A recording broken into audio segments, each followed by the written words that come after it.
No? Shoot, David. Shoot, right. Scene 2. Back at the barn. Yeah, here we Freddie, well, midway through recording your album, you broke your leg, didn't you?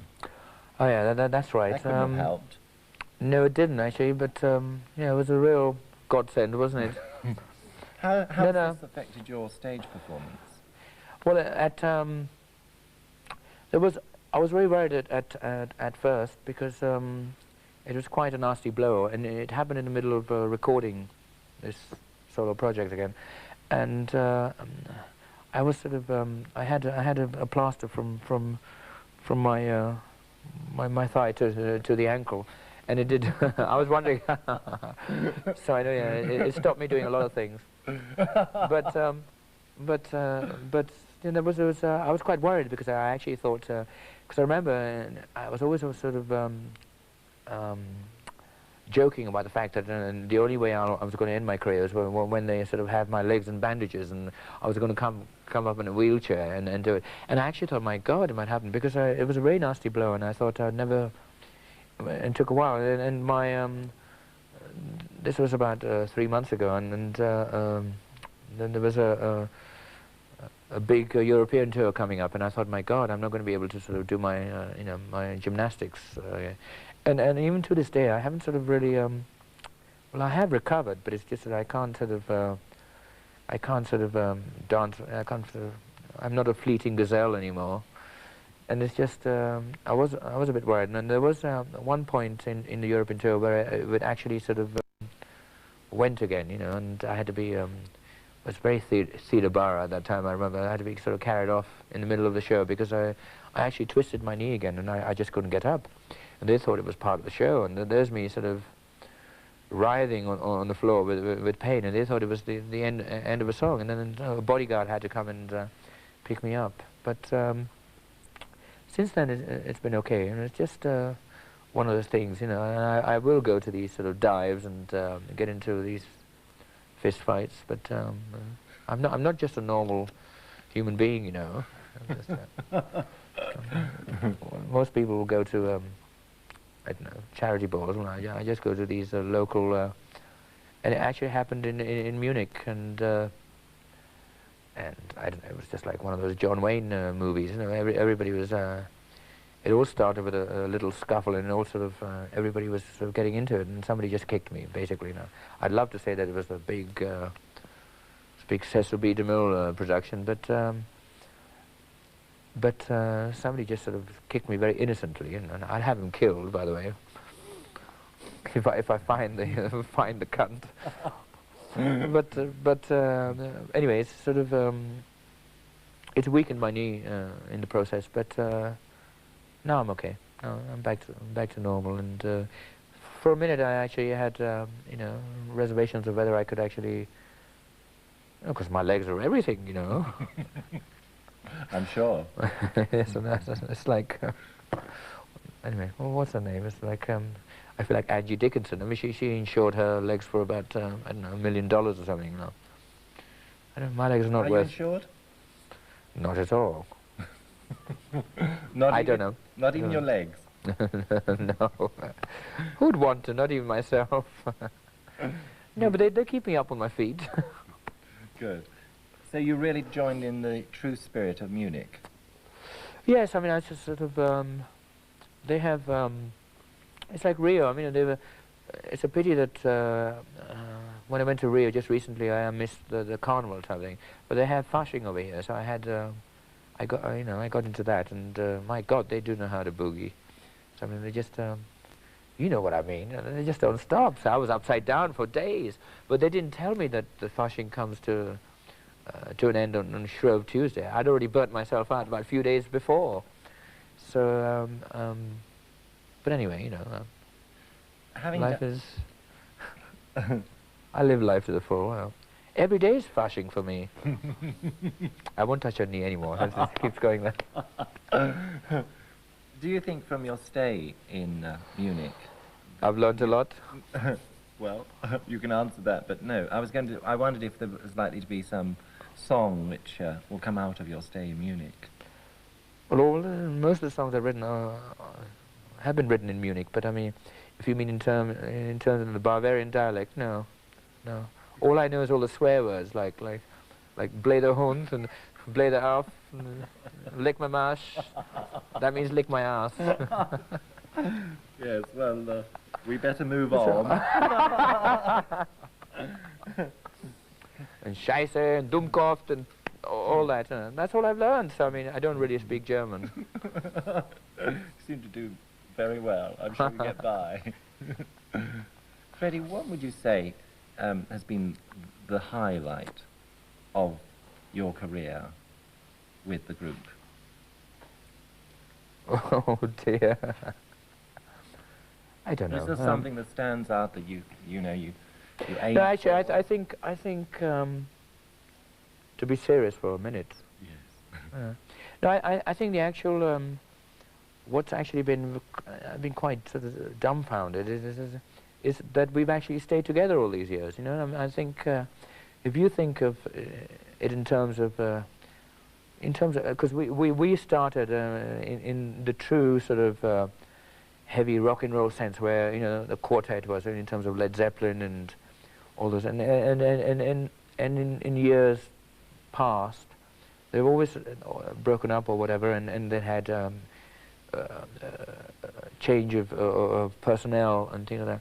And when you think about it, I mean, we're the only sort of the four grand dames that have actually sort of stuck it together, and I think that to me is quite amazing. So I mean, we probably sort of hate each other anyway, but I mean, we've sort of stuck together intelligently to actually, because from the onset, we actually said that this was sort of, okay, it sounds very calculating, but I don't give a shit. But it's just that it was a musical career, but sort of it was coupled with a business sense and an intelligent approach, and so we've actually sort of gone through with it, and we've all had ego problems, like any other group, but we've never actually let it go that far where we actually said, okay, let's forget it, because I think we've all, the four of us, have actually said that this chemistry that's worked has really worked for us, and so why kill the goose that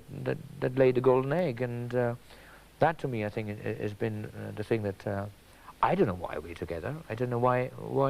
And if you ask any of the other members, I don't know why we're together. And I think that makes it even better, because I mean, and the fact that I'm talking to you about my solo project, the first thing that anybody asks is it over? And that to me is even more. And I think that my solo project is going to bring Queen even more together, even after all these years. And I think it's quite unique. And so we're not scared of, and in fact, we sort of help each other in a way to actually sort of enhance our sort of, our sort of talent and energies towards certain projects that we're doing. And I know it's sort of loathsome for people to actually believe or think that, because they think immediately somebody's doing that.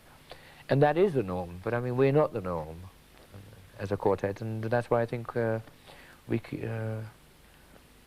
keep on going. And in numerous solo projects, it's not going to stop us being together. So, Are you surprised? long may she reign. Are you surprised after? Well, that's what I'm saying. Yeah, I am surprised. That you're still at the top. That you've Well, survived. it's not so much at the top. That's the thing. Being at the top and being together is the combination of the surprise that you're talking about. And I can't believe that we've still got both. Yes. You don't sound so emphatic. What would you have done if it had all collapsed? I wouldn't be talking to you, dear. I don't know. I would have. What would you have done? I would have sort of gathered up my debris and started again. It's just talent will out. I can't think of anything else to do. So I mean, I would have just. It's a survival instinct that I have in me, and I think the whole group has. And through anything, we will just carry on until one of us drops dead or something. It's just we'll just replace. I mean, if I suddenly left, I mean, I think they have the sort of mechanism in them. They just replace me. Not easy to replace me, huh? Freddie, will you include these songs on tour? No. Why is that? No, I haven't said that. No, we haven't talked about it, you see, but this is, it's just, it's my first solo project, and it hasn't really got off the ground. I mean, you know, I know it will. And we haven't really talked about it. I think it's something that I want to do myself, and it's got, I don't want to sort of burden the others with it, you know. It's like Roger did his solo project, and then he just, it's something that you just do on the side and then you come back. Because there's so much to do with Queen anyway, that I don't think this has anything to do with Queen, or has any time. We don't have time to do that. I mean, in terms of Queen, we're going to sort of come up with another new Queen album, so we're going to do that. And I don't have that much time. I'm just, this solo project is going to be done, and then it's out the way, and I'll be back with Queen, and then out comes another solo project. So. But if these songs become hit records, which is most likely it depends. from the album, yes, the it's a good. It's a very. may want to It's a on very stage. good. It's a very good question. And I think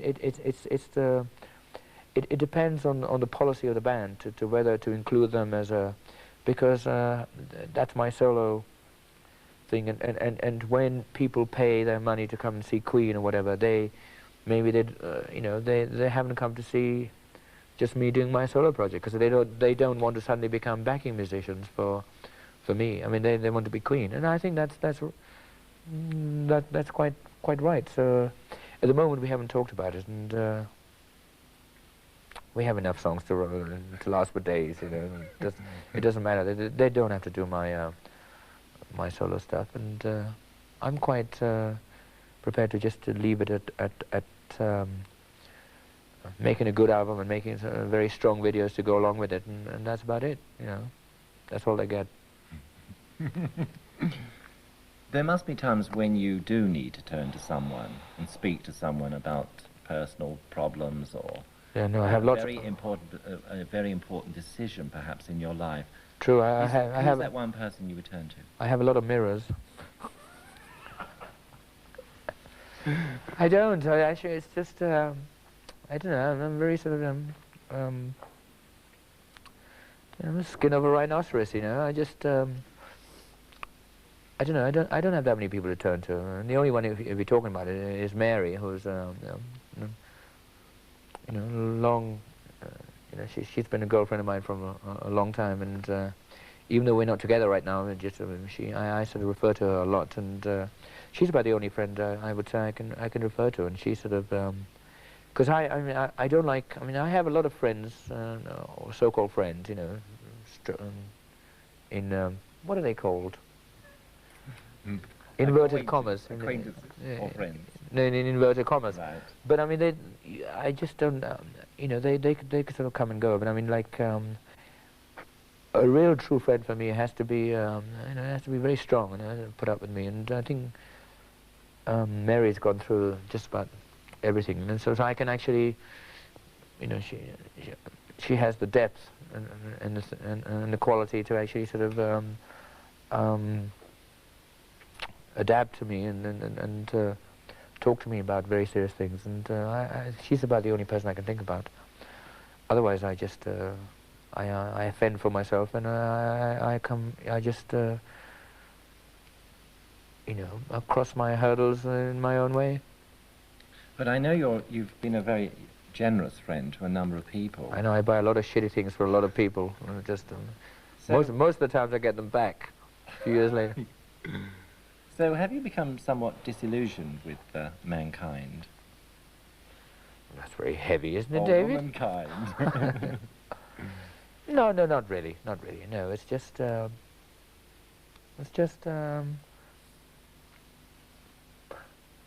she's made me speechless, you know. Well, Rudolf Nureyev said that he didn't like having... Well, he has a pink house. He's lucky. He said that he worked hard because it was the only thing that didn't let him down. He found people did. Is that your attitude? Did he actually say that? Oh, Yes. In Russian? No, to me. In English. In English, I yeah. don't speak Russian. That's very good. Yeah. Is Yeah, that that's your true. attitude? That's true to a sense. That's true to a sense. Sometimes you hide behind your work in the end. You know, that's the only thing you got. And in fact, that is very true. In the end, when people let you down, what happens is you basically you just want to go on stage, and then there are all these people who are, you know, it's very gratifying to them. They all sort of want you, or they adulate, but you're still untouchable. But that to me is about as far as I can go. When I come back to, that's that's my fantasy, you know. And then I come back to reality, and I don't have anybody to actually sort of give me that. And yes, I mean, that's right. I mean, I can, when I have nothing else to do, I hide behind that. That's what keeps me going. So are you somewhat suspicious? Oh yeah, I told you, I'm very skeptical, very suspicious of, oh yes.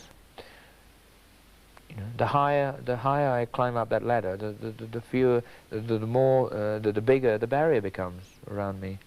And I don't know why, but I mean, I'm quite willing to open up to a lot of people, because I mean, you know, that's what people want. That's what an individual like me wants. But I mean, I find the more I open up, the more I get hurt. So I mean, you know, basically what happens is, you know, I'm just riddled with scars, and I just don't want any more. I don't want any more. So I mean, you do shut yourself off. It is an awful thing. It's an awful thing, but. So this is why it's difficult to get to know you, because you do make it difficult for people to get through to you, don't you? Yes, I don't want every Tom, Dick and Harry to come, you know, nor does anybody. I'm not saying, in terms of that, I mean, you talk, it doesn't mean it's just me. I think everybody has that kind of thing, you know. It doesn't matter what you are, a bricklayer or you know, somebody who's, you know, in a sweet shop or a butcher. I mean, it's just, they all have that kind of thing, you know. It doesn't Do you mean think so? Yes. Wait a minute. It doesn't mean that all these people like everybody. They all have their pros and cons. I mean, they hate people, and you all have. Okay, because I'm successful and I have a lot of money, you have a lot of, you know, greedy people that want. But that's something that I've learned, and as part of something I've taken on, and I have to learn to deal with it. Being a world-famous rock star, does this make it more difficult for you to actually keep a friendship going? Yes, because I think it's harder for other people to try and understand me as a normal person, because basically, in terms of, because you're talking about relationships, which is good. So basically, when it comes to a relationship, it doesn't matter who you are, if you're the Queen of England or, you know, or Mary Potts from Bognor. It doesn't. When it comes to love and a relationship, you're equal. But when it comes down to in terms of success and when you're a celebrity or whatever, it's hard to approach somebody and say, look, you are normal underneath it. You have to sort of, and so I think you are handicapped. Basically, so basically you have to sort of overcompensate in that way. And basically what happens then is that you're trying so hard to tell other people that, look, you're normal underneath in terms of love, whatever. It just so happens that I'm successful and I have a lot of money, and when that happens, you find yourself in a very, very sort of difficult and vulnerable position, because then what happens is they tread all over you, because being